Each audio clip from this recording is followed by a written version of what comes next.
Have you ever experienced a setback in your career? So I'm kind of going through that a little bit right now. Oh, okay. Yeah, I mean, I've been going the sales route, and people are going to change their careers multiple times. They're going to go through it. You might be sales one day, you go do something completely different. And I think when you have that setback, like you've been saying before, it's all about confidence. It's all about being positive. Things will get better, and then it gets back to that network too. That's the time, that's why you have to keep it going, the network, because once you do have a setback, take a step back, be positive, but also trust your network. Reach out to people who helped get you to where you are today. Yeah, pick up that phone. Yeah, confidence definitely comes in the doing. A lot of people think confidence is something out there in the air. And what it really is about the doing, is once you pick up the phone and you have a decent conversation, and even if you get rejected, and I tell people all the time, rejection is part of it. It is. We all feel rejection. And not to let that rejection be the one memory that you have. Start creating new memories to push that away.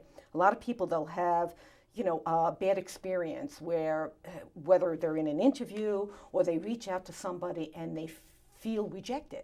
They feel like they never got back to me, they don't care about me, I can't do this again. Don't let that be your last memory. Try to create newer memories and just keep going. That's where resiliency really comes in, doesn't it? And I think your career is a long haul. I mean, you're going to be doing it as you get. A really long haul. I mean, I probably might be working for another 40, 50 years. So. Oh, easy. So it's one of those things where, you're constantly going to have these setbacks. It's how you approach it, and, every day is a fresh start. Yeah. I mean, and it's funny too, because being in sales has really taught me that. I mean, you're going to, whether it's sales, whether it's sports, like some of these things, you're going to fail 7 out of 10 times. But you know what? You pick the phone up, you just brush yourself off, and you just go back at it. So I think it's all how you look at it, really. Yeah.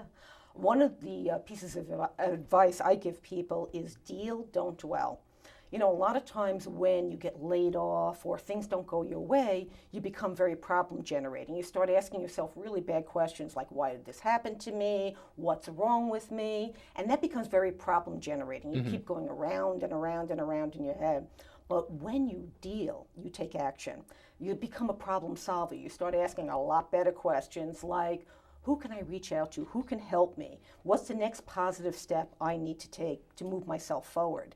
And I feel that when you do that, it puts you more in control. Deal helps put you definitely more in control than that dwell of what's wrong, what happened. When you go over that same ground again and again,